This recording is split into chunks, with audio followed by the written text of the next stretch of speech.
ओम शांति। 29 जुलाई 2025 के ईश्वरीय महावाक्य। पहले सुनते हैं मुरली के मुख्य पॉइंट्स। बाबा ने कहा, शरीर की वैल्यू आत्मा से है। आत्मा के बिना शरीर मिट्टी समान है। सजावट भी शरीर की होती है। फिर तुम्हारा फर्ज है हम जिन्स को नर से नारायण व नारी से लक्ष्मी बनाने की युक्ति बताना और सेवा करना। आत्मा और परमात्मा दोनों ही बिंदी हैं। ज्ञान और चलन आत्मा के होते हैं, शरीर में नहीं।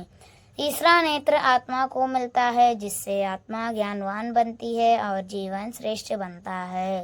लास्ट में बाबा ने कहा, बाप कहते हैं, हे आत्मा मन मना भव, मुझे याद करो और अपना वर्षा प्राप्त करो। और अब सुनते हैं महावाक्यों को विस्तार से। मुरली का सार। मीठे बच्चे, इस शरीर की वैल्यू तब है जब इसमें आत्मा प्रवेश करे, लेकिन सजावट शरीर की होती है, आत्मा की नहीं। प्रश्न, तुम बच्चों का फर्ज क्या है? तुम्हें कौन सी सेवा करनी है? उत्तर, तुम्हारा फर्ज है अपने हम जिन्स को नर से नारायण, नारी से लक्ष्मी बनाने की युक्ति बताना।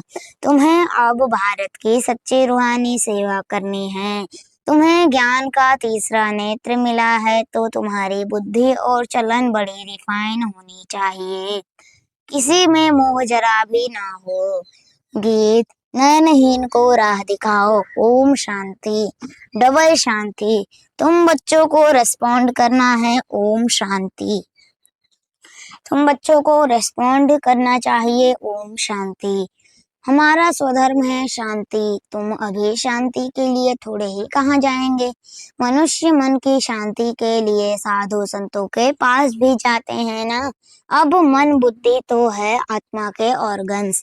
जैसे यह शरीर के ऑर्गन्स हैं, वैसे मन बुद्धि और चक्षु चक्षु अब चक्षु जैसे यह नयन है, वैसे वह नहीं है। कहते हैं, हे प्रभु नयनहीन को राह बताओ। अब प्रभु व ईश्वर कहने से वह बाप का लव नहीं आता है। बाप से तो बच्चों को वर्षा मिलता है। यहाँ तो तुम बाप के सामने बैठे हो, पढ़ते भी हो। तुमको कौन पढ़ाते हैं? तुम ऐसे नहीं कहेंगे कि परमात्मा व प्रभु पढ़ाते हैं। तुम कहेंगे शिव बाबा पढ़ाते हैं। बाबा अक्षर तो बिल्कुल सिंपल है भी बाप दादा। आत्मा को आत्मा ही कहा जाता है, वैसे वह परमात्मा है। वह कहते हैं, मैं परमात्मा हूँ, यानी तुम परमात्मा तुम्हारा बाप हूँ। फिर मुझ परमात्मा का ड्रामा अनुसार नाम रखा हुआ है शिव। ड्रामा में सबका नाम भी चाहिए ना।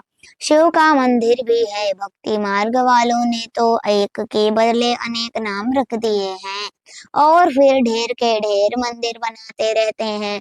चीज एक ही है। सोमनाथ का मंदिर कितना बड़ा है, कितना सजाते हैं। महलों आदि की भी कितनी सजावट रखते हैं। आत्मा कोई तो कोई सजावट नहीं है। वैसे परम आत्मा की भी सजावट नहीं है। वह तो बिंदी है। बाकी जो भी सजावट है वह शरीरों की है। बाप कहते हैं, न हमारी सजावट है न आत्माओं की सजावट है। आत्मा है ही बिंदी। इतनी छोटी बिंदी तो कुछ पाठ बजा न सके। वह छोटी सी आत्मा शरीर में प्रवेश करती है तो शरीर की कितने प्रकार की सजावट होती है। मनुष्यों के कितने नाम है। किंग क्वीन की सजावट कैसे होती है। आत्मा तो सिंपल बिंदी है। अभी तुम बच्चों ने यह भी समझा है। आत्मा ही ज्ञान धारण करती है। बाप कहते हैं, मेरे में भी ज्ञान है ना। शरीर में थोड़े ही ज्ञान होता है। मुझे आत्मा में ज्ञान है। मुझे यह शरीर लेना पड़ता है तुमको सुनाने के लिए। शरीर बिगड़ तो तुम सुन न सको। अब यह गीत बनाया है, नयनहीन को राह बताओ प्रभु। क्या शरीर को राह बतानी है? नहीं, आत्मा को आत्मा ही पुकारती है। शरीर को दो शरीर को तो 2 नेत्र हैं, 3 तो हो न सके तीसरे नेत्र का। यहाँ मस्तक में तिलक भी देते हैं, कोई सिर्फ बिंदी मुआफिक देते हैं, कोई लकीर निकालते हैं, बिंदी तो है आत्मा। बाकी ज्ञान का तीसरा नेत्र मिलता है आत्मा को, पहले यह ज्ञान का तीसरा नेत्र नहीं था। कोई भी मनुष्य मात्र को यह ज्ञान नहीं है, इसलिए ज्ञान नेत्रहीन कहा जाता है। बाकी यह आंखें तो सबको हैं। सारी दुनिया में कोई को यह तीसरा नेत्र नहीं है। तुम हो सर्वोत्तम ब्राह्मण कुल के, तुम जानते हो भक्ति मार्ग में ज्ञान मार्ग में कितना फर्क है। तुम रचता और रचना के आदि मध्य अंत को जानकर चक्रवर्ती राजा बनते हो। जैसे ICS वाले भी बहुत ऊंचा पद पाते हैं, परंतु यहाँ कोई पढ़ाई से MP आदि नहीं बनते हैं। यहाँ तो चुनाव होते हैं, वोट्स पर MP आदि बनते हैं। अभी तुम आत्माओं को बाप की श्रीमत मिलती है और कोई भी ऐसे नहीं कहेंगे कि हम आत्मा को मत देते हैं। वह तो सब है देह अभिमानी, बाप ही आकर देही अभिमानी बनाना सिखलाते हैं। सब है देह अभिमान, मनुष्य शरीर का कितना भपका रखते हैं। यहाँ तो बाप आत्माओं को ही देखते हैं, शरीर तो विनाशी वर्थ नाइट पेनी हो है। जानवरों की तो फिर भी खाल आदि बिकती हैं, मनुष्य की शरीर तो कोई काम में नहीं आता। अब बाप अर्थ वर्थ पाउंड बनाते हैं। तुम बच्चे जानते हो कि अभी हम 100 देवता बन रहे हैं, तो यह नशा चढ़ा रहना चाहिए, परंतु यह नशा भी नंबरवार पुरुषार्थ अनुसार रहता है। धन का भी नशा होता है ना। अभी तुम बच्चे बहुत धनवान बनते हो, तुम्हारी बहुत कमाई हो रही है, तुम्हारी महिमा भी अनेक प्रकार की है। तुम फूलों का बगीचा बनाते हो, सतयुग को कहा जाता है गार्डन ऑफ फ्लावर्स। इसका सैपलिंग कब लगता है यह भी किसको पता नहीं। तुमको बाप समझाते हैं, बुलाते हैं भी हैं, हे भगवान आओ। उनको माली नहीं कहेंगे, माली तुम बच्चे हो जो सेंटर संभालते हो। माली अनेक प्रकार के होते हैं, भगवान एक ही है। मुगल गार्डन के माली हो, माली को पगार भी इतना बड़ा मिलता होगा ना। बगीचा ऐसा सुंदर बनाते हैं जो सब देखने आते हैं। मुगल लोग बहुत शौकीन थे। उनकी स्त्री मेरी तो ताजमहल बनाया, उनका नाम चला आता है। अच्छे अच्छे यादगार बनाए हैं। यह तो बाप समझाते हैं मनुष्य की कितनी महिमा होती है। मनुष्य तो मनुष्य ही है। लड़ाई में ढेर के मनुष्य मरते हैं, फिर क्या करते हैं?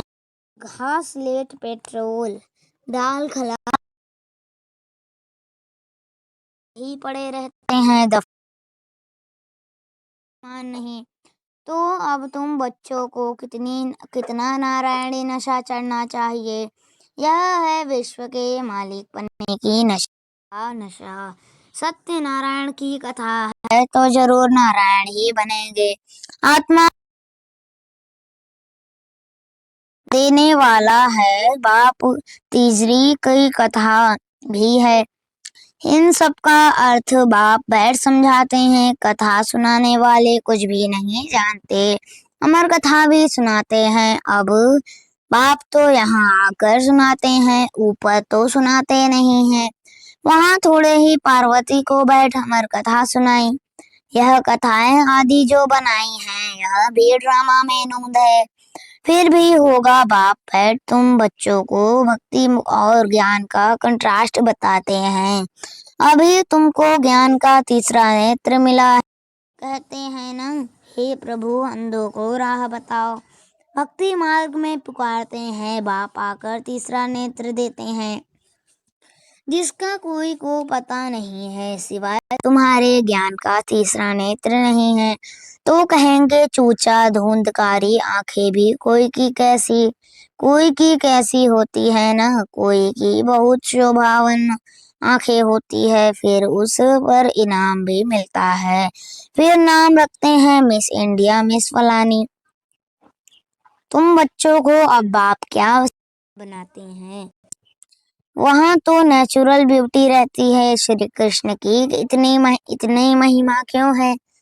क्योंकि क्योंकि सबसे जास्ती बनते हैं, नंबर वन में कर्मातीत अवस्था को पाते हैं, इसलिए नंबर वन में गायन है। यह भी बाप बैठ समझाते हैं। मन बार बार कहते हैं बच्चे मन मना याद करो बच्चों, बच्चों में भी तो है ना, लौकिक बाप को भी समझो। 5 बच्चे हैं, उनमें जो बहुत सयाना होगा उनको नंबर 1 रखेंगे। माला का दाना हुआ ना, कहेंगे यह दूसरा नंबर है, यह तीसरा नंबर है, एक जैसा कभी नहीं होते हैं। बाप का प्यार भी नंबरवार होता है, वह है हद की बात, यह है बेहद की बात। जिन बच्चों को ज्ञान का तीसरा नेत्र मिला है, उनकी बुद्धि और चलन आदि बड़ी रिफाइन होती है। एक किंग ऑफ फ्लावर होता है, तो यह ब्रह्मा और सरस्वती किंग क्वीन फ्लावर ठहरे। ज्ञान और याद दोनों में तीखे हैं। तुम जानते हो हम देवता बनते हैं, मुख्य 8 रत्न बनते हैं। पहले पहले है फूल, फिर युगल दाना, ब्रह्मा सरस्वती माला सिमरते हैं ना, वास्तव में तुम्हारा पूजन नहीं है, सिमरण है। तुम्हारे ऊपर फूल नहीं चढ़ सकते हैं, फूल तब चढ़े जब शरीर भी पवित्र हो। यहाँ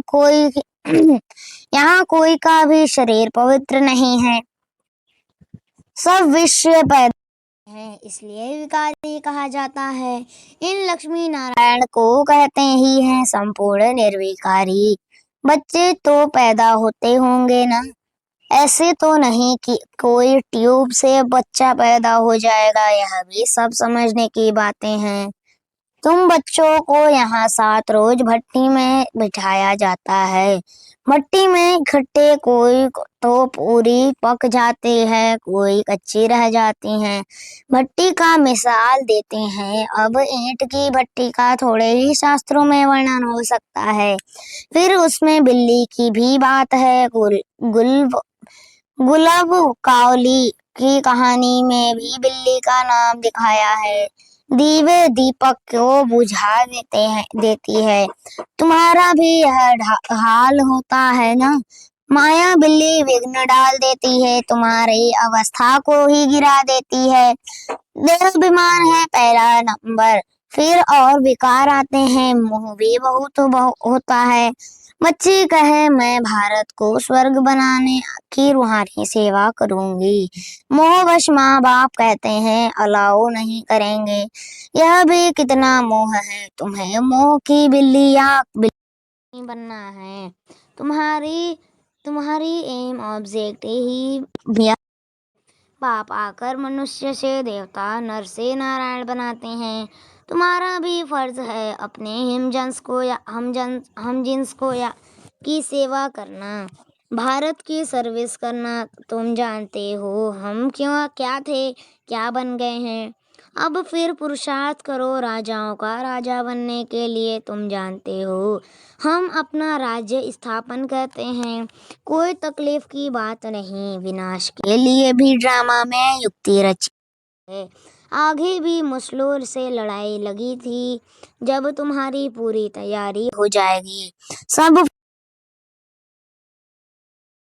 कोई किंग ऑफ फ्लावर है, कोई गुलाब, कोई मोतियां हैं, हर एक अपने को अच्छी रीति समझ सकते हैं कि हम अक हैं वह फूल हैं। बहुत बहुत है जिनको ज्ञान की कुछ धारणा नहीं होती है, नंबरवार तो बनेंगे ना।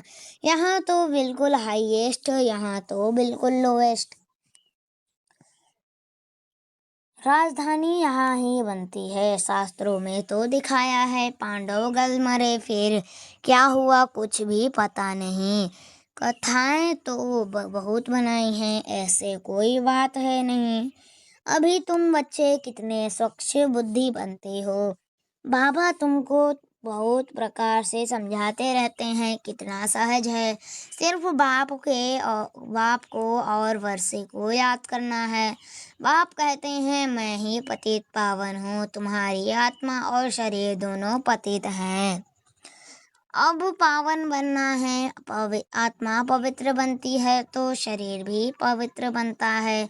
अभी तुमको बहुत मेहनत करनी है। बाप कहते हैं बच्चे बहुत कमजोर हैं, याद भूल जाती है। बाबा खुद अपना अनुभव बताते हैं, भोजन पर याद करता हूँ। शिव बाबा हमको खिलाते हैं, फिर भूल जाते हैं, फिर स्मृति में आता है। तुम्हारे में भी नंबरवार पुरुषार्थ अनुसार है। कोई तो बंधन मुक्त होते हुए भी फिर फांस मारते हैं। धर्म के भी बच्चे बना देते हैं। अभी तुम बच्चों को ज्ञान का तीसरा नेत्र देने वाला है बाप मिला हुआ है। फिर नाम दिया है तीसरी की कथा, अर्थात तीसरा नेत्र मिलने की कथा। अब तुम नास्तिक से आस्तिक बनते हो। बच्चे जानते हैं बाप बिंदी है, ज्ञान का सागर है, वह तो कह देते नाम रूप से न्यारा है। अरे ज्ञान का सागर तो जरूर ज्ञान सुनाने वाला होगा ना। इनका रूप भी लिंग दिखाते हैं, फिर उनको नाम रूप से न्यारा कैसे कहते हैं। सैकड़ों नाम रख दिए हैं। बच्चों की बुद्धि में यह सारा ज्ञान अच्छी रीति रहना चाहिए। कहते भी हैं परमात्मा ज्ञान का सागर है, सारा जंगल कलम बनाओ तो भी अंत नहीं हो सकता। अच्छा, मीठे मीठे सिकल बच्चों प्रति माता पिता बाप दादा को याद प्यार और गुड मॉर्निंग। रूहानी बाप की रूहानी बच्चों को नमस्ते। हम रूहानी बच्चों की रूहानी माता पिता बाप दादा को याद प्यार और गुड मॉर्निंग। नमस्ते नमस्ते नमस्ते। शुक्रिया बाबा, शुक्रिया। धारणा के लिए मुख्य सार, पहली पॉइंट, अभी हम बाप द्वारा वर्थ पाउंड बने हैं। हम सो देवता बनने वाले हैं। इसी नारायणी नशे में रहना है, बंधन मुक्त बन सेवा करनी है, बंधनों में फंसना नहीं है। दूसरी, ज्ञान योग में तीखे बन मात पिता समान किंग ऑफ फ्लावर बनना है और अपने हमजिन्स की भी सेवा करनी है। वरदान, अपने सर्व खजानों को अन्य आत्माओं की सेवा में लगाकर सहयोगी बनने वाले सहयोगी भव। अपने सर्व खजानों को अन्य आत्माओं की सेवा में लगाकर सहयोगी बनने वाले सहयोगी भव। विस्तार है, सहयोगी बनने का साधन है सदा अपने को संकल्प द्वारा, वाणी द्वारा और हर कार्य द्वारा विश्व की सर्व आत्माओं के प्रति सेवाधारी समझ, सेवा में ही सब कुछ लगाना। जो भी ब्राह्मण जीवन में शक्तियों का, गुणों का, ज्ञान का व श्रेष्ठ कमाई का के समय का खजाना बाप द्वारा प्राप्त हुआ है, वह सेवा में लगाओ। अर्थात सहयोगी बनो तो सहयोगी बन ही जाएंगे, लेकिन सहयोगी वही बन सकते हैं जो संपन्न है। सहयोगी बनना अर्थात महादानी बनना। स्लोगन, बेहद के वैरागी बनो तो आकर्षण के सब संस्कार सहज खत्म हो जाएंगे।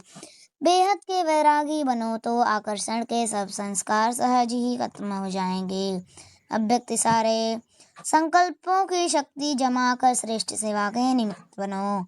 जैसे अपने स्थूल कार्य के प्रोग्राम को दिनचर्या प्रमाण सेट करते हो, ऐसे अपनी मनसा इसमें समर्थ स्थिति का प्रोग्राम सेट करो तो संकल्प की शक्ति जमा होती जाएगी। अपने मन को समर्थ संकल्प में बिजी रखेंगे तो मन को अपसेट होने का समय ही नहीं मिलेगा।